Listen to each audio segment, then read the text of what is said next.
Okay, hello. So today, what we're going to cover is chapter 2, verses 12, down through chapter 3, verse 1. Remembering, of course, that verse divisions and chapter divisions in the Bible aren't added until after the Reformation. Okay. Um, Last week, what I wanted to show you, as best I could, was that the two dominant streams of interpretation regarding the Christ hymn in Philippians chapter 2, 5 through 11 were either one was oriented toward the salvation model and the other was oriented toward an ethical interpretation. And I said that they're not separate. Salvation is is the process that is being worked out in our lives. And I'll try and show that to you in just a second. Um, Salvation is not just something that occurs after death. It's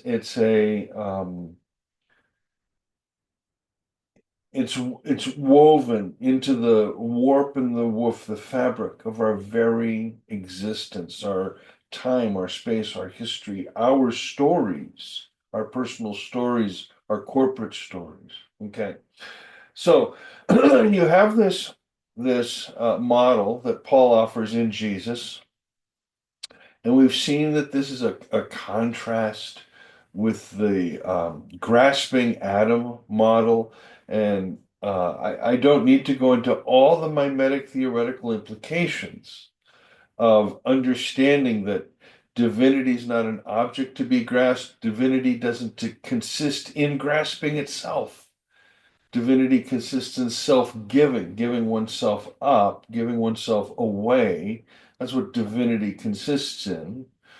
Which is why when I wrote my paper on Hebrews back in the day, I noticed the linguistic change from thuo to sacrifice to pharaoh verbs, pharaoh, anaphero, diaphero, prosphero, that had to do with offering. And furthermore, the offering of oneself. He offered himself. The priest is the sacrifice is the priest. So this logic that comes in here in this hymn is it's far more than reframing what divinity consists of. It's it's um it's bringing color where there was only black and white. It's doing something completely unique in the ancient world. You have to again come back to this hymn and think it through in terms of he dies across death, and yet he's going to be called a Caesar. This has to be really dissonant. Or he died across death and he's going to be given the very name of Hashem. The dissonance should just strike you like out of the blue because it doesn't make any sense. And I've mentioned before in other talks, the earliest Christian graffiti there is a picture of a cross with a donkey's head on it, a jackass, and it says, Alexandros worships his God. I mean, when people looked at Christianity, they saw stupidity, they saw nonsense. Paul understood this when he's writing to Corinth in chapter 1 of the first letter to the Corinthians. This U-shaped pattern, this salvation pattern, even in Greek mythology, yeah, the gods come down and they look human, but they're not really human, and then they're exalted again. Hercules is a demigod. He's kind of comes down when he's already kind of down, but then he goes through his trials and he goes back up. But you have nothing in mythology about a god who comes down and assumes that this lowly form, the form of a servant. That's this whole text is absolutely remarkable, remembering that Paul's writing to a Roman colony. Again, this colony is going to have a certain amount of slaves and a certain amount of masters. and they're going to understand the dynamics of these relationships.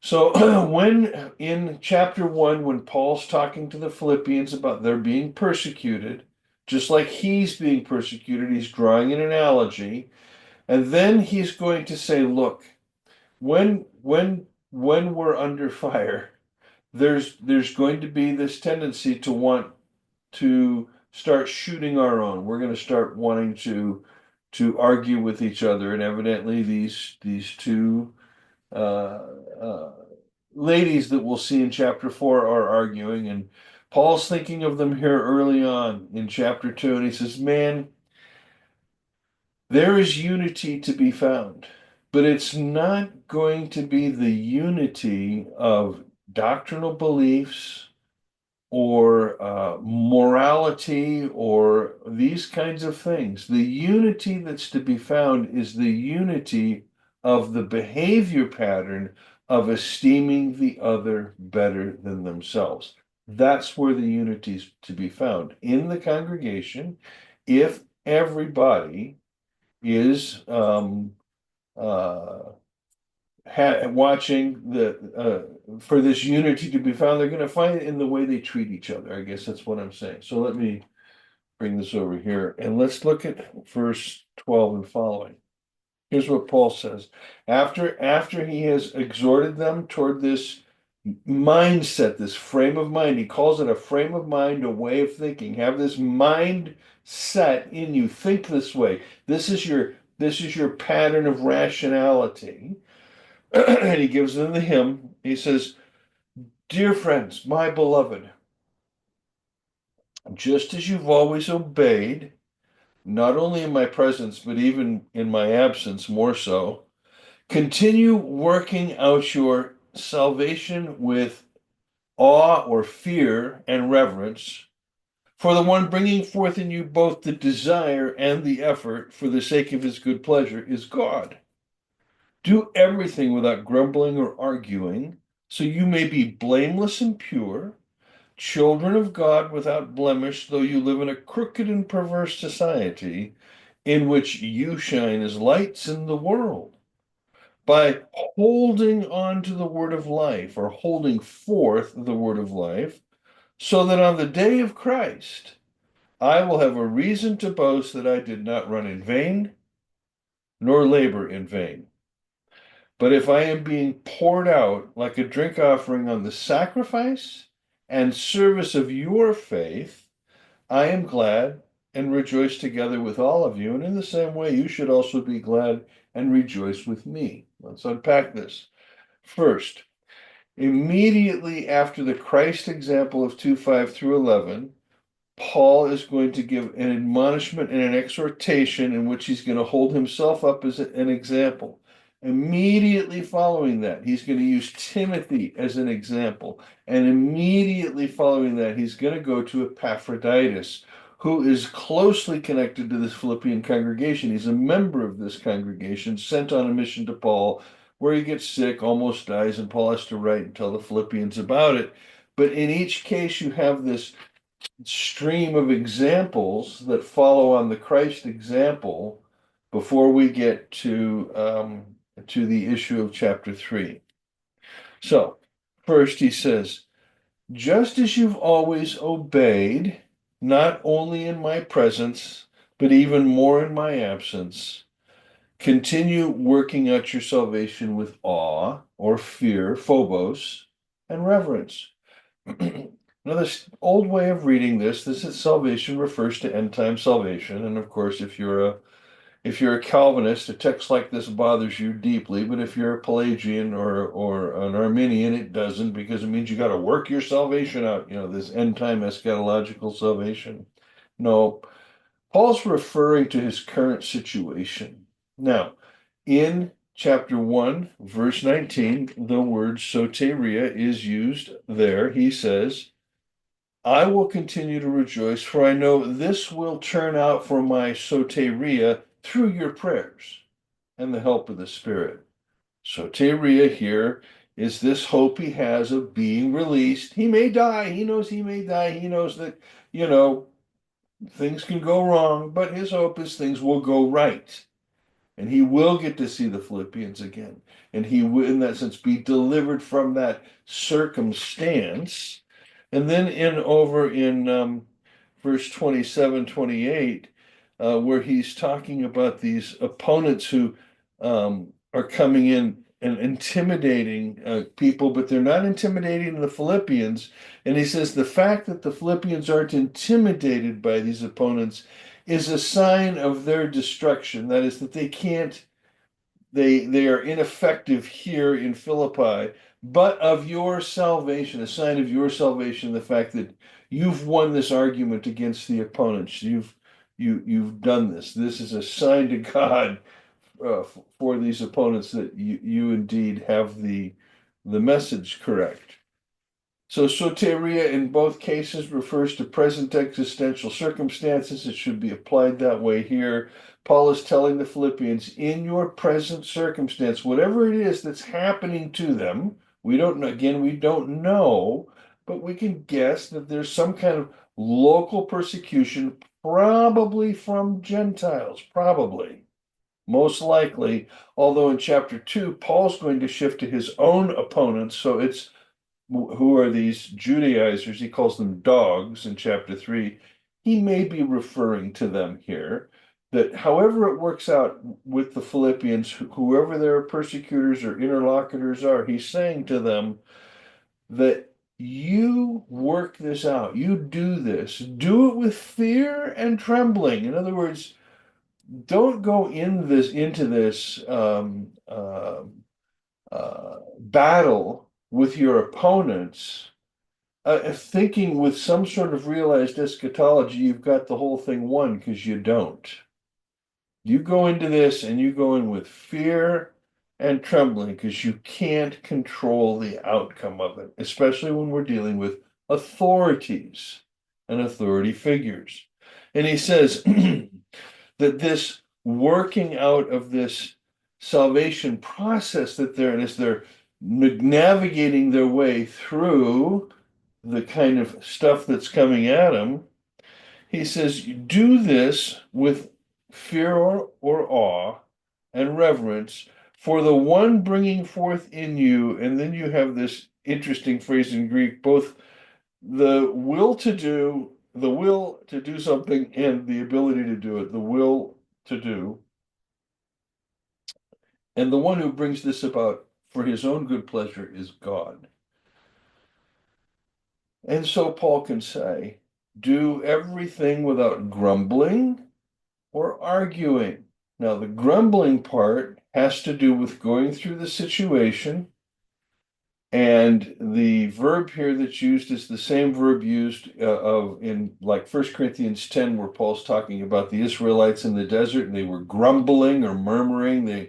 We would say bitching, they were bitching all the time.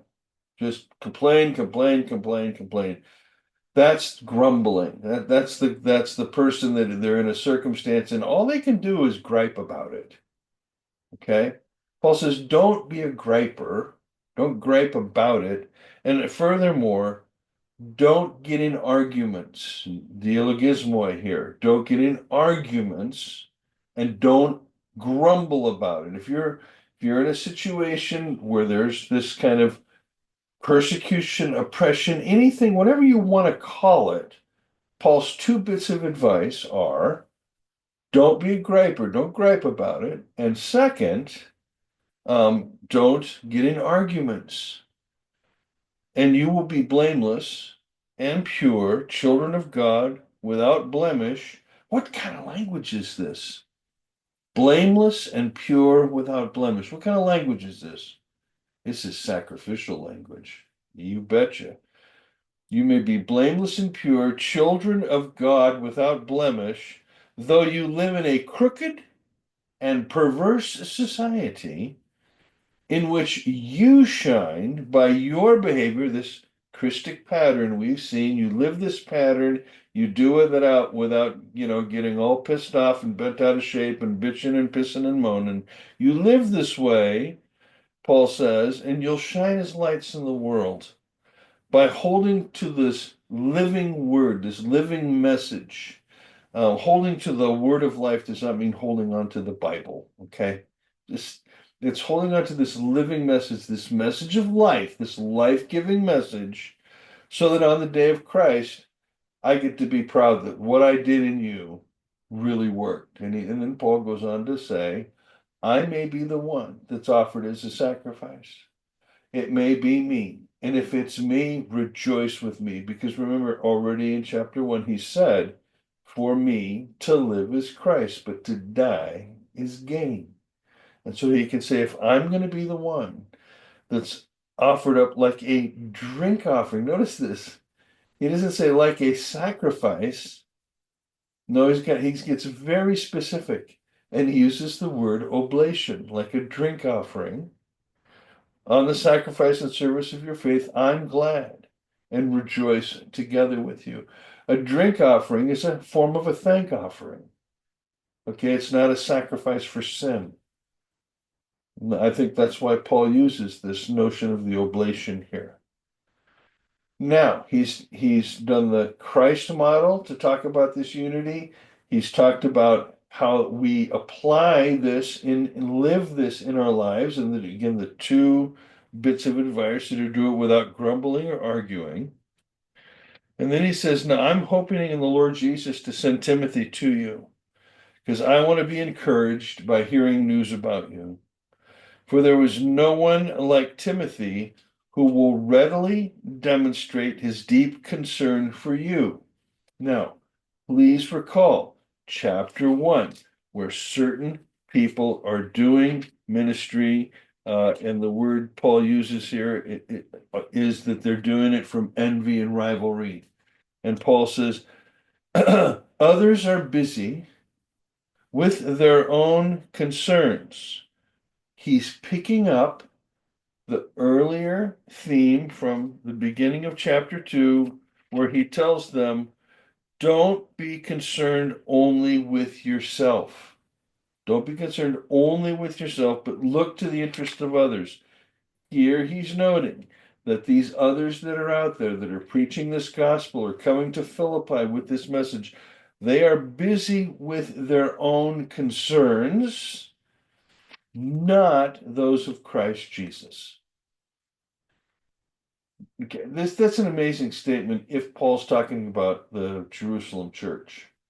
That's just an amazing statement. But if he's talking about just zealous Jews in general, Jews or Jewish Christians, that's still a stunning statement, but not as stunning as if he's referring to the Jerusalem authorities. He goes on to say, but you know Timothy's qualifications, like that of a son working with his father. That is Paul's bringing the model or the metaphor of apprenticeship right into the conversation here. And a little later, when he says, imitate me, he's already set them up with this model of imitation, like a father to a son. The father teaches the son a trade. He has served with me in advancing the gospel. And so I hope to send him as soon as I know more about my situation.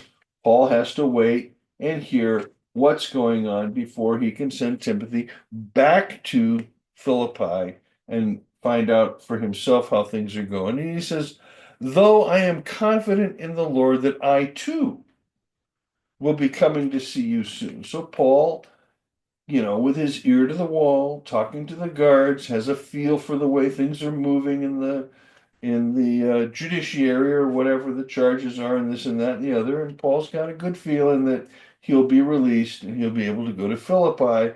But he hopes to send Timothy if that's not going to be the case. He says, but for now, I have considered it necessary to send Epaphroditus to you. He is my brother, co-worker, and fellow soldier. Notice this language here.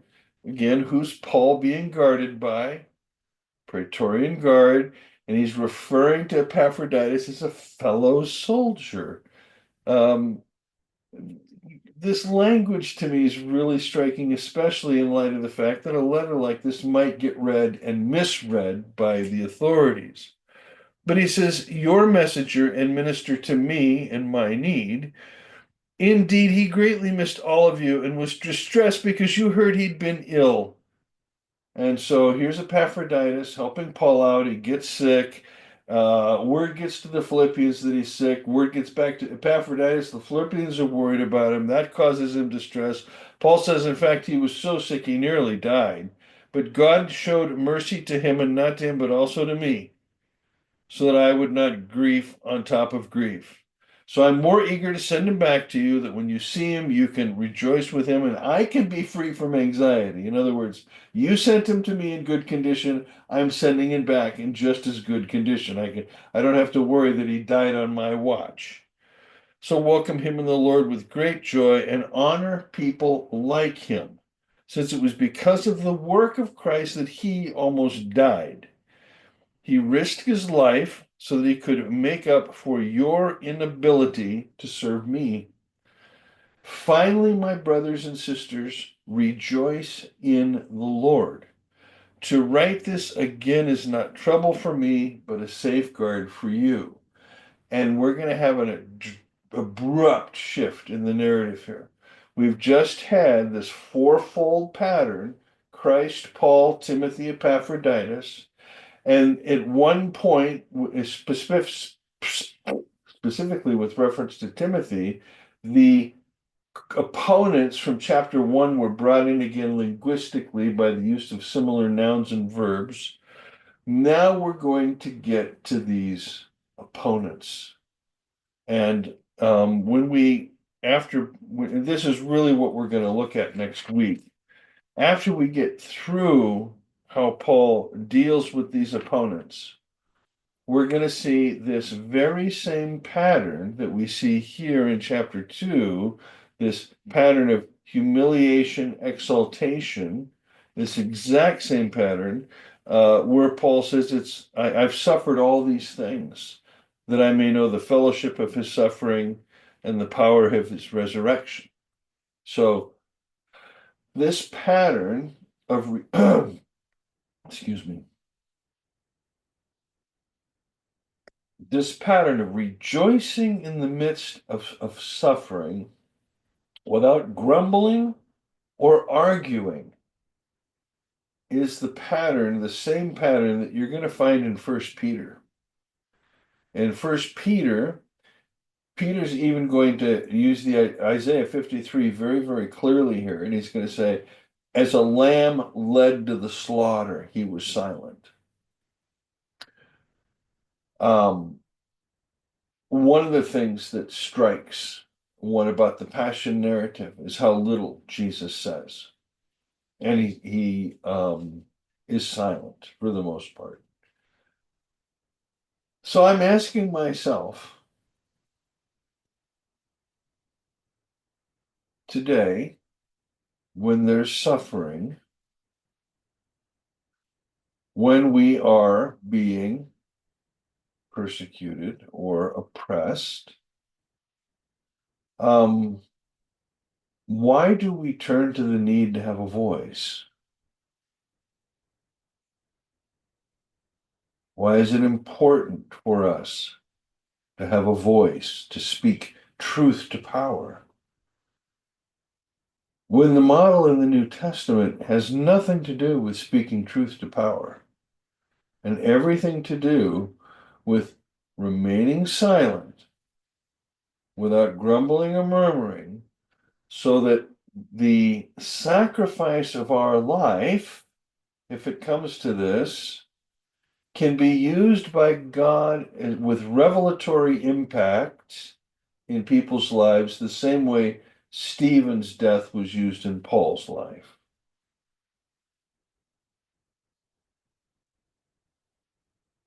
I'm merely raising this as a thought process question. It seems to me that in order to shine as lights in the world, we ought not to be those that are out there protesting, griping, bitching, pissing, moaning, and complaining, and speaking truth to power. We dialogue with them at that point. We argue with them, and we empower them when we do that. But when we remain silent, we disempower them. But that raises the question then, aren't we going back to becoming victims of myth, those with no voice? And the answer to that is no. And that's because of the resurrection. God will indeed not allow our suffering or our deaths to go without salvific merit. That is, they can and will be used by the Father to benefit the community as long as those deaths are redemptive in the way they're enacted. Okay. Um, does that make sense? Do you understand what I'm trying to say here? Because I'm thinking that as the Philippians and Paul are undergoing whatever persecutions they're undergoing, Paul is trying to say something very, very clear about this Christic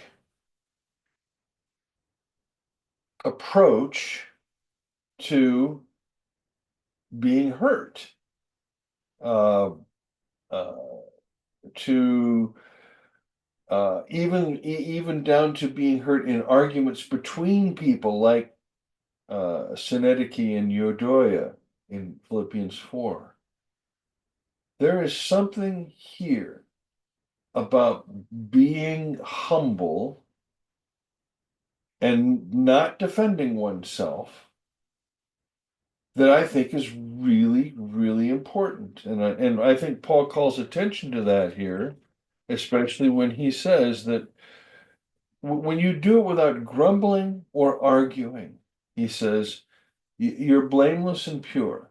Or as First Peter would put it, don't go getting yourselves in trouble so the authorities have a reason to blame you. If they're going to blame you, be blameless. Just be blameless, and you'll get blamed for shit. But just don't don't be the ones that did it. Okay, God will be the one that vindicates you. That's the power of the resurrection. It's the power of the resurrection that allows us to participate in the fellowship, Paul says, of his suffering. And I think that's why you have the setup of the Christ hymn before you have the three examples, and then Paul showing that, as we'll see next week in chapter 3, that all earthly pedigrees don't mean anything. The only pedigree that matters is being able to share in the sufferings of Christ so that we can share in his glory. That's the pedigree that matters. I'm totally aware that it's a short little talk today in that sense, but I didn't want to delve into chapter 3 because there's so many different kinds of things we have to deal with as we're looking at these enemies in chapter 3. So we'll stop here, and now we'll do some time for questions.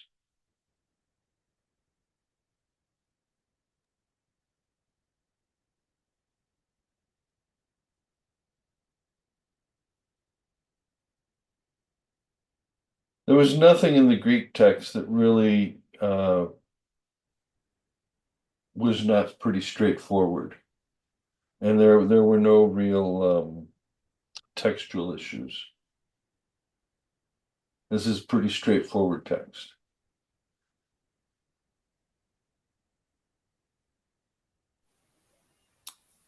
So I really enjoyed this. I have just finished reading within a small group here at Inglewood in Indianapolis. Ched Myers is Binding the Strong Man, and it's a little different than this, and Yeah. I feel like there's a lot of things kind of in the popular Christian media right now about um, um, empire and that type of thing. Yeah. I think that one of the important things that's emphasized here about this is the the communal nature of would you consider this to be almost kind of a way of saying don't focus on the empire, what it does, but within your sphere of influence, within your community, stand as a contrast society? Would you use that type of Yeah, phrasing? I would, Tom. I would. I would. Um, we become that contrast society when we are esteeming each other better than ourselves, you know. And I thought that Mike really led the way there really, really well. He's such a good model of that, you know. Um, yeah, gosh, it's a good way to put it. Yeah. By the way, send my greetings to him when you see him. Will do. I remember his great phrase when we were discussing in the backyard about our views of things, and he says, only a pacifist can worship the Father. I just said that was spot on.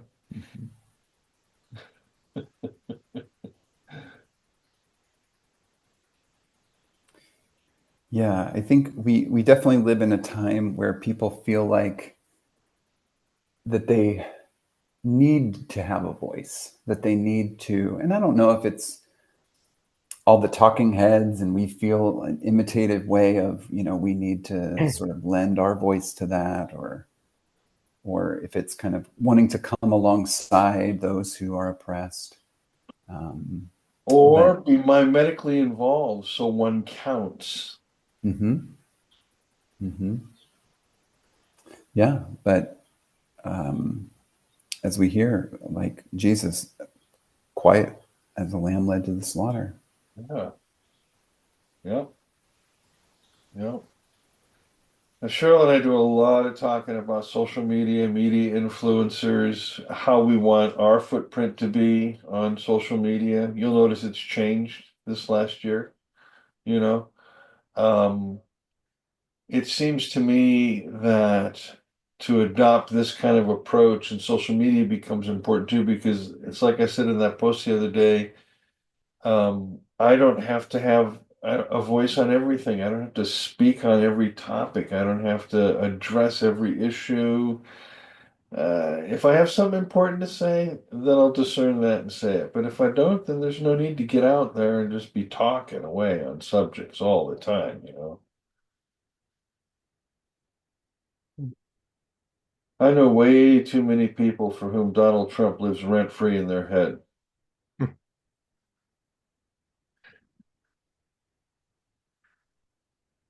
Yeah, I'm trying to get my thoughts in some kind of order here. And I think there are probably two strands that are coming together. Okay. Um, and it's almost as if the hymn in chapter two is like the viewfinder for which you look at this. Uh-huh. And the phrase that comes to mind is that we have a mediator who comes to us in the form of a slave. Mhm. So it's not so much whether we should be a voice to power, but how can the powerless even have a voice, and how do they respond to the abuses of power that they're experiencing? And I read Etty Hillesum's diary and Yeah. letters in the Second World War, and I realized it was an edited version. So I actually went and bought a copy of the full version, and I'm sort of reading through that slowly. And it's one of the themes that constantly comes up is, how do you respond to the unimaginable happening? Yes. And there were lots of opportunities that she had to go into hiding, and I think 5,000 people in Holland did that during the war, but she always refused to do that. Mm. And part of her argument was that, well, she wanted to be identified with the fate of her people, Hmm. whatever it was, whether it was good or bad, and also that if she hid, then it simply meant somebody else took her place, Yeah. and she found that morally she couldn't accept that. But then you're faced with the question, well, how do you respond to the people doing it? The Nazis back then, or Hmm. whoever it is today. Hmm. And the point she kept coming back to was you don't hate, you mustn't hate. Right. If you hate, you're adding to the evil that's already in the world. Yes. And part of that, our vocation is to, however small, bring, something better, more light into the world. Yes. A logos zoe, a living word, a life-giving word, a word of life, a word that breathes life, a message that breathes life. Yeah. And it just struck me that that sort of ties in with what you've been talking about today. Oh, that's cool. That's great.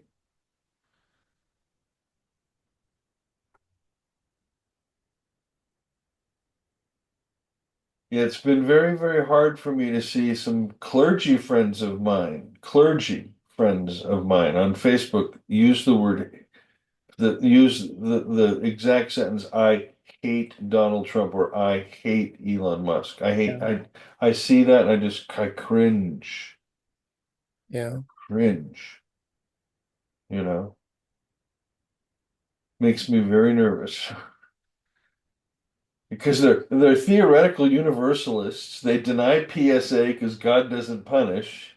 They've Mhm. got all the theological stuff, but when it comes down to this reality, they're right back in the old sacrificial mindset. And it's hard because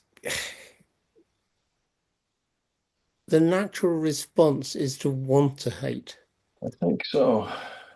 And you almost have to make I was going to say a superhuman effort, but I think, we were given a little bit of help on the way, but,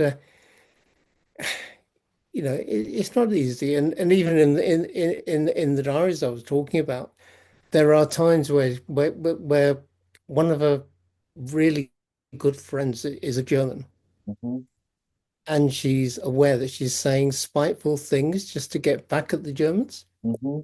and then has to, repent of that and give herself a stern talking to. Hmm. But yeah, it's just somewhere in our response, there has to be a degree of compassion for the perpetrator. Absolutely. Which means there can't be any anger Yeah, or envy or resentment.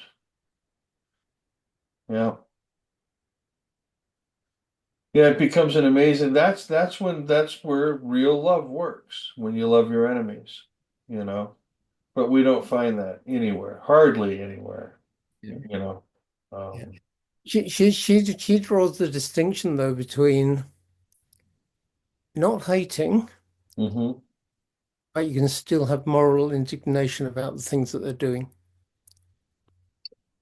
Yes, yes, but And at that point, moral indignation is directed at a system yeah, yeah. rather than the people that are seduced by the system and function as agents of the system.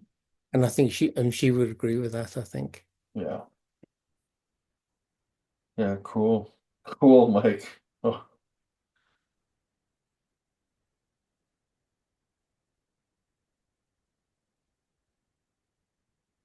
well, gang, shall we wrap it up and call it an easy Saturday? That'd be lovely. All right. Well. I'll look forward to seeing you all next week then for chapter 3 and the dogs. Oh dear. Okay, Okay. see you then.